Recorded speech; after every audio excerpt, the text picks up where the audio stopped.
Mida sa tahaksid, et juhtuks selle inimese sees, kes kohtub sinu teosega? Ma loodan, et see raamat annab lugejale lootust ja julgust elada ja aitab luua sideme enese südamikuga, kus on palju hingejõudu, et, et inimene leiaks ühenduse iseenesega, et ta tunneks selle raamatu õrnust ja tegelikult imetlust elu vastu, mis mind seda kirjutades väga palju kandis. Kui sa ütlesid see, et inimene leiaks oma keskme või südamiku, hästi palju ju öeldakse nagu soovitusena ka seda sõbrale või nii, et jää iseendaks. Mis see sinu meelest üldse tähendab? Ma arvan, et see tähendab seda, et inimene on kooskõlas oma soovidega, oma väärtustega, et ta saab elada oma enese kõige elusamat ja rõõmsamat elu. Jah, äkki nii.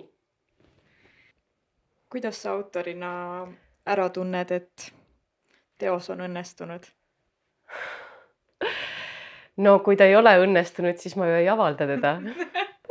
Et kui midagi on mäda, siis siiski tuleb see fail kustutada.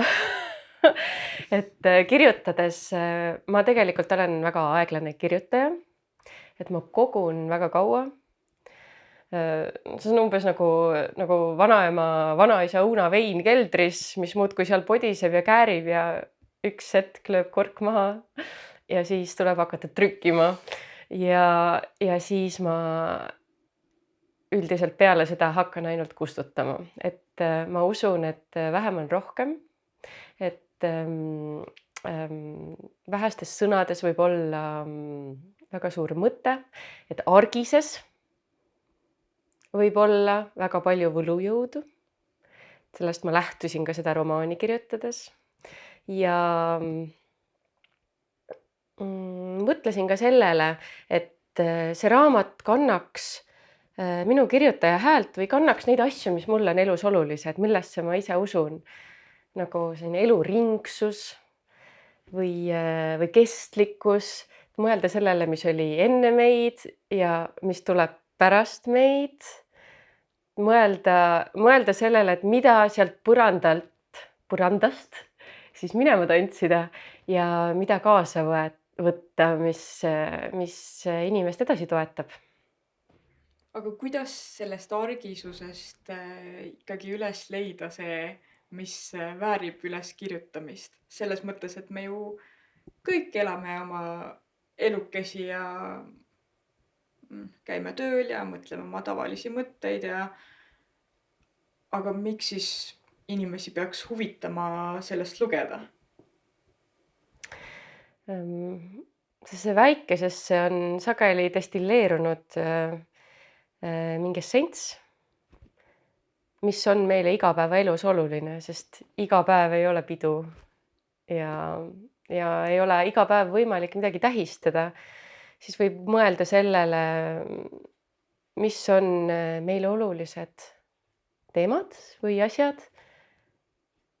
mida me tahaksime argipäevas tähistada. Ja seda on palju, sest pidusid on ikkagi vähem kui iga päeva. Ja kui me pärast hiljem mõtleme, millist elu me oleme elanud, sest minu raamat räägib ka põlvkondade vahelistest sidemetest, siis näiteks enda lapsepõlves me mäletame sageli väga väikeseid hetki, mis muutuvad täiskasvanuna päris suureks. See on huvitav, et sa mainisid muutumist. Ma hiljuti lugesin sellist mõtet, et mälestus ei ole staatiline asi, vaid ta on justkui fail, mida iga kord, kui sa avad, siis ta natukene muutub. Ehk iga kord, kui sa selle mälestusele mõtled, siis see tegelikult on juba midagi uut. Kas see sulle selles mõttes natuke riskantne ei tundu, et võib-olla need mälestused üldse ei olnudki nii?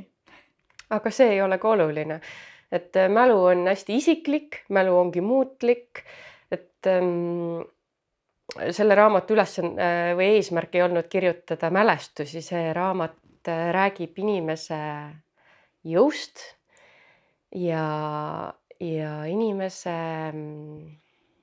elutunnetusest, sellest, mida on tal tarvis, et muudkui edasi minna, mida võtta kaasa sellest, mida me oleme juba läbi elanud,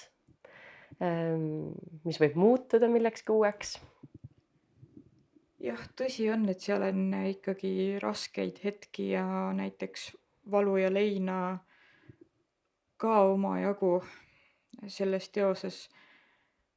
Kuidas siis ikkagi edasi minna niimoodi üldinimlikus mõttes ja selle loo mõttes ka, et kuidas kirjandus meid aitab selle juures? Nii suured küsimused. No ma arvan, et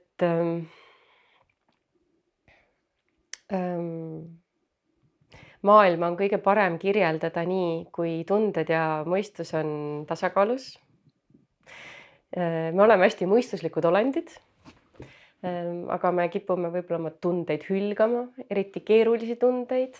Ja ma arvan, et tähtis on raskete tunnete puhul need läbi elada, enesesse lubada, et siis tuleb südamesse ruumi juurde, kuhu saab jälle uus valgus minna, aga ma räägin ka oma romaanis, et meil on siiski vaja aeglustada ja võtta vahepeal paus.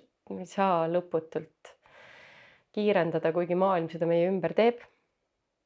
Ja kui see paus on siis meid juba toetanud, siis võib jälle vaikselt muusika käima kruttida ja asuda järgmisele tantsule. Aga see staatika ja dünaamika vaheldumine, see on nii üldinimlik. See on meile nii loomulik, aga me unustame selle tänapäeva kiires maailmas ära. Ja kirjandus vist võib olla ka suurepärane see pausi hetk selles virvarris. Jaa, kindlasti ja kui ka ma arvan, et selliseid, et iga inimese elus on erinevaid leinu, see ei tähenda ainult inimese surma. Et kui seda vältida või nagu nurka lükata, mitte kuulata enese tundeid, sisemist häält. Mina kutsun seda enda raamatus sosinaks, et siis võib inimene laiali laguneda ja lagunebki tõenäoliselt, et siis me räägimegi läbi põlemisest ja nagu väga sellisest enese kaotamisest, et oluline on ikkagi hoida mõistuse ja tunnete vahel mingit adekvaatset tasakaalu. Ma ei saa ikkagi mööda sellest, et seda teost on juba saatnud omajagu edu ja sädelust ja rõõmu ja kordaminekuid. Mis tundeid see sinus kui autoris selles mõttes tekitab, et kuivõrd sa tajud mingit pinget, et et see teos läks nii hästi, mis must nüüd küll veel oodatakse ja kas ma vastan neile ootustele ja nii edasi? No ega kirjandus ei ole kõrgushüpe, et iga järgmine sooritus peab toimuma veel uuel ja rekordilisel tasemel, et ma mõtlen kirjutades, ma ei mõtle sellele üldse, et ma mõtlen kirjutades sellele, et ma kirjutaksin võimalikult enese lähedalt, et minu jaoks see raamat ja see tekst mind kannab. Loodan, et siis äkki see ka kõnetab lugejat ja iga raamat on erinev, aga minu jaoks kõige olulisem ilmselt on hoida seda ühendust iseenesega ja kirjutada võimalikult enese elutunnetuse keskelt. Igal juhul tundub, et see ühenduse hoidmine on sul hästi õnnestunud, arvestades, et sageli eeldatakse, et selle teose peategelane oledki sina ise. Igas raamatus on autorit. Kirjutades ladestub sinna teksti enda elukogemus, enda loetud raamatud, enda kogetud, kuuldud, nähtud hetked, et see on täiesti normaalne minu meelest. Ja samamoodi on ikkagi tavaline see, et kirjutaja kõike segab, muudab, kohandab, võib asetada selle raamatu keskaega kosmosesse. Aga seal on midagi, mis on talle omane ja lugejana mulle näiteks meeldib, kui ma selle ära tunnen. Et ma saan aru, et see raamat on ilmselt selle inimese kirjutatud või sellest, et miks tal on tarvis just seda raamatut kirjutada. See on väga kihvt viis kirjandust vaadata minu meelest. Sa mainisid neid asju, mis on sellesse teosesse ja nendesse lugudesse ladestunud heas mõttes või seal peidus niimoodi erinevates kihtides. Seal tõesti on seda intertekstuaalsust ka omajagu, igasugu viiteid ja vihjeid. Just mõtlesin sellele ja ühes eelmises intervjuus tuli ka välja, et näiteks Põhjakonn külastab sinu lugu, külastab näiteks Eva Kohvi teost ja Andrus Kivirähk on temast kirjutanud varasemalt. Nii et tõesti seda intertekstuaalsust on. Mis suhted sul on sellega, et mis puudutab neid viiteid ja vihjeid? Minu meelest see on loomulik, kuna see on osa kirjutaja oma ilmast. See tavaliselt lihtsalt ladestub sinna teksti. Mulle endale väga meeldib sellele järgi ajada teisi tekste lugedes ja ise ma ei leia, et ma peaksin seda vältima. See on osa minu kogemusest, lugemusest. See ei ole ju midagi võõrast, et see ei ole nagu mingi röövitud ametikett või orden, mille ma endale külge riputan, aga midagi, mis on mind kirjutajana muutnud või innustanud ja tõesti, et Põhjakonn on mul küll üsna kõrvaline tegelane, aga ma kirjutan seal raamatus on viiteid näiteks põhjamaisele kirjandusele, sest minu meelest selles on väga palju sellist optimistlikku meelelaadi, mis on ka mind mõjutanud ja mis tegelikult on eestlaslik, et me saame hakkama. Aga see ei ole selles suhtes selline mõistatus, et ta peab lahendama, selle ära tundma, et kelle jaoks miski oluline on. Iga lugeja loeb oma raamatut ja mina ei saa ju ka seda osa endast vältida, et see on nagu osa minu kehast, et nagu ma ei saa hommikul öelda, et vasak neer, et puhka jalga, et homme jälle asume tööle, et see on lihtsalt kõik üks tervik. Ja nii ma kirjutan. Aga mida sa seda raamatut kirjutades enda kohta teada said?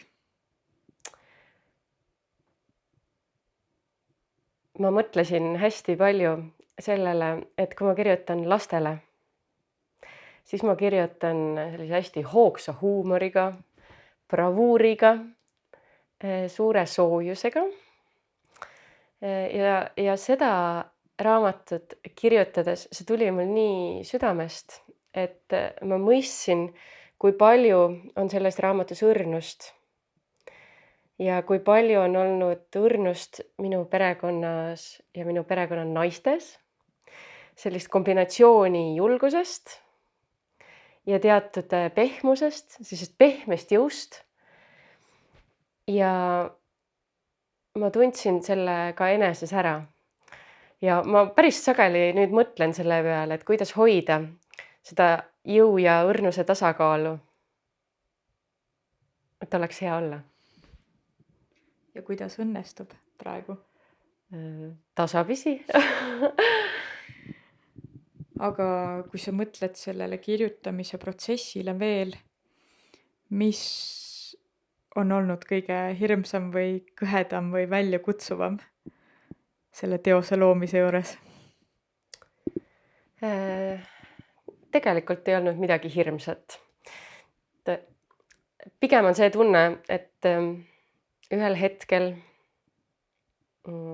selle teksti ees seistes sa tunned ära, et siin on midagi ebamugavat, siin on midagi kriipivat, valusat, mõnes mõttes võib-olla natukene hirmutavat, et siia on mingi koer maetud ja siis tuleb see koer välja kaevata. Minu meelest. Igaüks teeb seda sellises ulatuses, nagu ta õigeks arvab. Aga ma arvan, et see on väga oluline kirjutades. Lihtsalt hirmsam, kõige hirmsam on see hetk, kui raamat on ilmunud, tuleb minna otse eetrisse ja vastata küsimustele, millele sa ei taha vastata või ei oska vastata ja siis mitte püüda sinna tooli alla ja siis püüda sinna tooli alla mitte ära sulada. Et see võib-olla on kõige hirmsam hetk. Tüdruk tantsib. Ta keerutab. Ta on laperdav tiivik. Kui teised eest ei astuks, põrkaks ta nende vastu ja nad astuvad. Kuidas sa siis ei astu, kui tuleb tuulis pask? Patsid hüplemas, silmad läikvel. Rahvamaja saal kaob, tantsijad kaovad. Ta kaotab nime ja keha, ta on üksnes südamik. Ja siis põrub lahti ka viimane mutter ja lendab kõlinal nurka. Ta on mäss, uudishimu. Ta on hoog ja pakatav jõud. Ta sülitab reeglitele. Ta avab suu ja hüüab läbi saali lae lumesajusse. Päev nagu elu. Ja pakane noogutab praksudes. Neiu tantsib. Ta on elevus, uue linnaelu voli. Orkester mängib, partner juhib neid läbi saali, keerutab kindla käega, kui neiu järsku peatub ja tõrgub. Kaaslane kergitab kulmu, avab suu, kuid rütm kiireneb. Seal on saksofon, papapara ja siis tõukab ta end mehe käte vahelt vabaks, heidab kingad nurka ja tirib kleidilt vöö. Saal pöörleb. Ta keerutab üksinda paaride vahel, kõhn sitke naise keha, keerutab unustunult rõõmupalavikus, vabaneb ajast ja ruumist. Naine tantsib, selg sirge kui hark, samm on mõõdetud, libiseb sujuvalt, käsi küünarvarrel ja juhtija on mees. Või kas ikka on?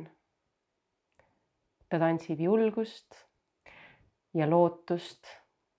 Ta tantsib jõudu. Ta tantsib hooga igast ajast läbi ja jääb püsti.